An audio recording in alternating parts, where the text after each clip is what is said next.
Let's listen to this. This is amazing. We have to thank Cliff High for this video. Wow. And there's parts of this that are amazing. Just unbelievable. This was a long time ago. I wish I had known. Oh well. As well. A lot of our ideas, listen, not for nothing, were copied on ideas that are out there. But listen, how many staplers are there? How many brands of tires are there? How many credit card companies are there? None of this is pertinent. None of this is pertinent, Guy. I'm sorry, but this particular line of This is very good. This guy's in the dark here. I don't know if he realizes this Sorby, Sam Sharma, Centratech, but these are good questions that Cliff asks. Yeah. response to me, this defensiveness, is not getting you anywhere. Okay. This is not the way that you would respond to an appropriate technical investigation unless you were feeling a lot of anxiety about not being able to cover your bases on this. I'm sorry. I apologize. I apologize. I did not do my due diligence, and my system is a little goofy, and I can explain it to people later. But the issue is that I thought I was going to be talking to a chief technical officer that could tell me why you guys think that you can process X number of things in X number of milliseconds at zero feet. It's already done. At 0 feet. It's already done. How do you think? Okay, let's stop for a second and look at this. Okay, let's examine this in the broader scope of things. Sure. Visa Absolutely. and MasterCard have to charge a fee. They charge an outrageous fee, in my opinion, but they have to charge a fee because of. Why do they have to charge a fee? Everyone should listen to this part. This is so true. Outrageous fee, but they have to charge something because of. That's how it operates. Somebody has to make some money to keep in business. Okay, why do they have to make some money to keep in business? Can you explain that to me? That's what I want you to explain to me. How can you guys stay in business charging no fee when they have to charge a fee? Well, no, listen. They have to charge at least 0.75% just to cover their expenses on fraud. Well, no, they charge. No. That's the important point, fraud. And we don't even get to disclosure on the fraud. They just say there's fraud. Of course, that's true. There's billions and hundreds of billions, or I don't even know the number, but we could look it up.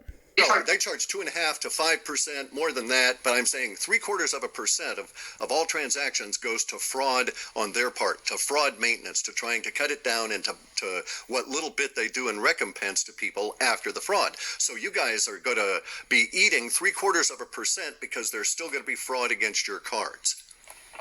Okay, so it's listen, have it as very simple as possible. The way to explain that is there is a revenue share of the process percentage that they get from the merchant who's accepting the charge. They publish it, it's black and white, it's a co-branded product. There's revenue share there. Our goal and ultimate jurisdiction on this is you're not charging the fee, but someone is charging the fee. So now the way these things usually work is that the merchant would compensate by charging higher good price on the goods, or in a lot of times there's a fee for use on your debit card and so forth at an ATM. Okay, so you're telling me that a bank is going to do revenue sharing on an ATM? There's no. We made it bottom line. ATM fees in our fees breakdown. We not said there's no fees, zero. We said there's a. I'm not quite understanding what he means by that. A bank will do revenue sharing with an ATM. This is where it gets fuzzy. And you could tell this Sam Sharma guy he's just making things up. He obviously is making things up about the CEO, and I don't know how a person can just lie right on camera. I mean, in video, in history, but that's what happens. 0% exchange fee. What that means, Cliff, and I'm sorry if I didn't explain it correctly before, and I apologize that I'm getting a little emotional about this, is because I put a lot of time and effort into making this. I put a lot of hours of not sleepless nights. But you didn't actually write the white paper, so you're kind of. So let me go back to what your question was, because we're going to stray off, and we're going to stray. I don't want to stray off. So it's very simple. The 0% exchange fee, as stated, is that we don't charge you a fee to convert your Bitcoin to fiat. The way we obtain it is very simple. Your Bitcoin is stored on cold storage on our wallets. The money never leaves our cold storage wallets, just like how that's what exchanges I was getting work. at. Okay, cool. Okay, now we're there. So I've got Bitcoin, and I get one of your wallets, and it's actually connecting taking my Bitcoin and putting it on your server in cold storage. Yes. Okay, Absolutely, cool. yes. Okay, all right. So I'm understanding this, see, because I'm a technical guy. All right, so we put this Bitcoin in cold storage, and then at some point I go to the gas station and I need to fill up my truck with diesel. I swipe my card, and then what happens to my Bitcoin relative to that card? Can you explain that? Perfect. All it does is on your account. That is what does the checksum balance. It would debit the amount of Bitcoins you have. So it would be like a bank account that's online. That pretty much lowers your current available funds. That at that point, if you charge a certain amount and it goes over it, the checksum balance would decline. The money never leaves. It debits it from your account. Okay, so that's why we could do it in microseconds without going on. Because you're not actually hitting the blockchain at all. Correct. And that's why the currency conversion engine was developed, to develop the ability to spend Bitcoins without writing it on the actual blockchain until you want to send or receive money. So if you're sending your Bitcoins out, hang on, guy. I got it. See, I understand now where the big problem lies in all of this, okay? Because the way your paper and your presentation, which to be quite frank, are a little bit substandard. I get it. I agree. I agree. But the way that they lay them out, it makes you think that these cards are hitting against the blockchain for validation, and that's not that's not happening at all. So, where does it say that? No. I mean, that's the impression it gives in terms of the linguistics. All right, it doesn't say we're going to take your. I do see the part about the insurance. I read about the pool part of it, but it doesn't actually say we're going to take your Bitcoin from you to fund your wallet, and while we do so, we're going to hold that Bitcoin, and you can't get at it or do anything with it. And so it's not. Well, no, I never said that. I never said that. No, but you should have because legally that's. Well, no, you're saying we're not giving them access to them. You just made a statement that's absolutely incorrect. You have 100% access to your coins. Hang on. There's a difference between the funds and the Bitcoin. Okay, so when I send you a Bitcoin, you could debit it. You could put my Bitcoin into an account and put it in cold storage. I get that. And then you could say, okay, the Bitcoin is worth X dollars. You have an algorithm checks that. Yeah, exactly. Bitcoin, exactly. How many Bitcoins do I have relative to what the current price is, and then okay. But while it is doing that, I can't do anything with that Bitcoin. I can't use that Bitcoin. I can't send that Bitcoin anywhere. I can't in any way involve myself with that Bitcoin. It is no longer in my possession. I have to trust it to you. So you're incorrect. I just trust aspect. No, you're incorrect. You're incorrect, Cliff. Let me just stop you there for 1 second. I'm sorry. How am I? I think that they're making it very blurry as to custody. The word is custody. So when I have Bitcoin and it's in an address with a private key and I transfer it to this Centratech cold storage, they keep saying, now the private key for that, it's transferred to another address, right? That who owns those private keys? In this case, this is a completely farcical system, it appears, right?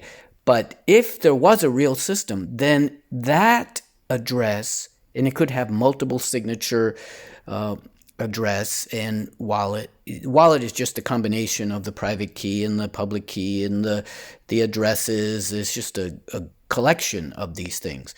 But let's just keep it simple. We'll just say key, right? That private key is, if the software really worked, would be under the control of this Centratech company. And what he's saying, Cliff is saying, is I can't take, let's say it was 100 Bitcoin and I transferred it to this Centratech custody address, then I can't say to some other person in some other company, look, I want to stake my 100 Bitcoin at because they're going to say, well, that's already spent. Your 100 Bitcoin is no longer under your custody. It's been transferred to this address.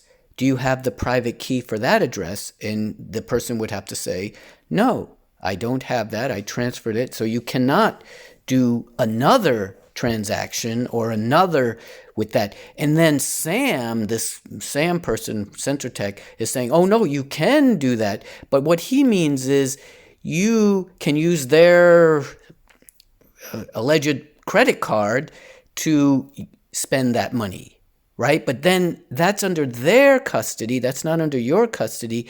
And if you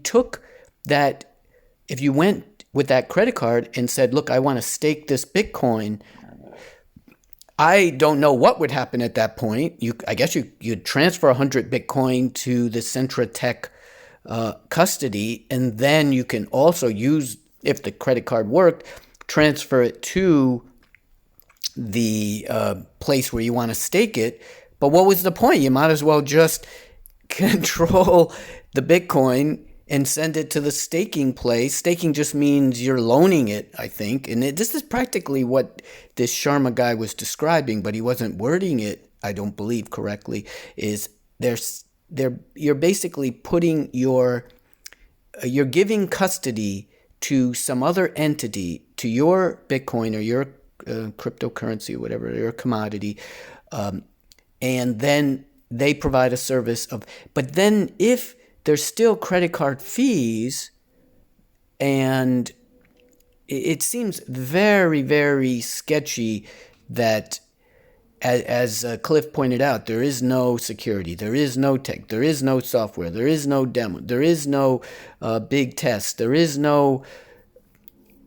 the whole thing is a farce, and thank goodness people that this is over, but there's probably many more like this.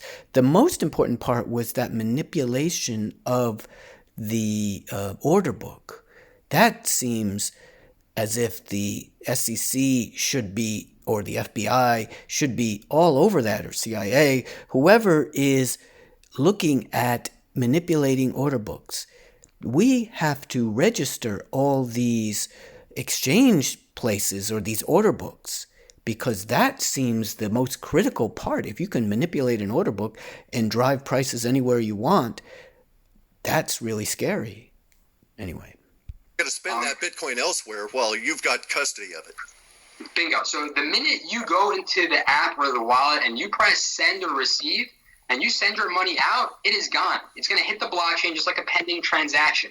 It only matters of when you want to use the debit card and swipe your money of what you have available in there. Other than that, it's a standard wallet, just like Coinbase. All right, then you guys are really screwed. Then you guys are really screwed, because I could automate the process of loading up the wallet, run out, make a bunch of charges on the card, and then get the wallet emptied before you can get not at all. You can't spend it until it's been confirmed in the blockchain with at least 6 confirmations. Absolutely not. Okay, all right. So you are using the blockchain to do a confirmation. No, to get your Bitcoins to our server. Once you have the Bitcoins on our server and it's hosted on cold storage, it's like we own the Bitcoin. Correct. You own the Bitcoin. On our system. Okay. So we give you the ability to spend the money. Okay, but you're using... And then if you want to transfer it out... Stop. Okay, so now I got it. Now let's repeatedly state this. You own the Bitcoins while they're in your custody. Correct? We don't own them. No, we hold... It's an escrow. Okay, we own it. Own is the wrong word. Okay, own is the wrong word. You hold the Bitcoins, you control them. I have no longer got any access to that hash code. No, at that point, you do not. It's just like an exchange. Correct. Okay, so therefore, at the time that I hand these things to you, your innovation is what you're saying. Your innovation is you're going to do incremental, on demand conversion of Bitcoin in micro amounts through a card structure. No, that's incorrect again. Okay, then, all right, stop. If that's incorrect, then that must mean you're either going to value the Bitcoin at the time I give it to you to a finite amount of fiat or some other element, or if not, you're going to have to incrementally value it as I spend it in little tiny chunks. A Bitcoin might be worth $3,000 now, okay? Absolutely, great point. So let me get to it. Absolutely correct. So our system, it's very simple, and it's as black and white as it gets as well in that. You get the value of what your Bitcoins are, just like any other exchange value, etc. So whatever the market value is at the time, that's what you have to sell. At the time. Correct. Okay, so that's a demand. So if you demand system again. I'm sorry, I wouldn't use that word. I use it as like a rapid transaction as far as different terminology. From the user's side, from the consumer side, it's a demand system, or from the programmer side, it's a demand system. It's not a push system. Yes. I would assume that's the right wording to use, correct? Okay, so as opposed to like post and get on HTML. So your protocols then are basically using other people's APIs. Now, a chief technical officer, usually in my case, I would say, well, I happen to know that my software and my servers fail me at X%, that I've got a 22% drive failure over the course of 3 years. Yes, exactly. Okay. Yep. Wow.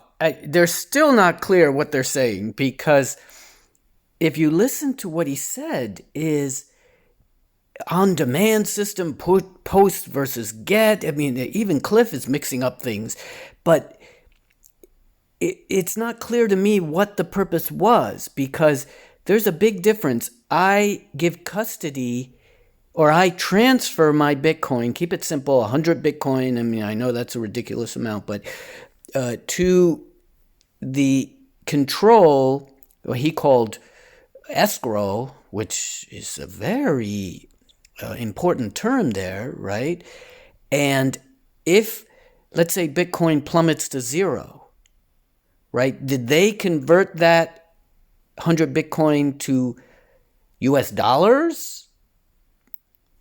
That value? I'm still not clear what he's saying. What is demand system? I think, ideally, since this is a fictitious system anyway, I think what they were saying is you transfer the custody of 100 Bitcoin to this Centratech control. And as the Bitcoin varies, you have that purchasing power within, and they're going to keep in this escrow account records of you buying and selling. And until you want to turn it back into fiat currency like US dollars, there is no blockchain fee. There's an initial blockchain fee to get it in, and then all that other transfers is going to be not transparent. You might as well be using the credit card company.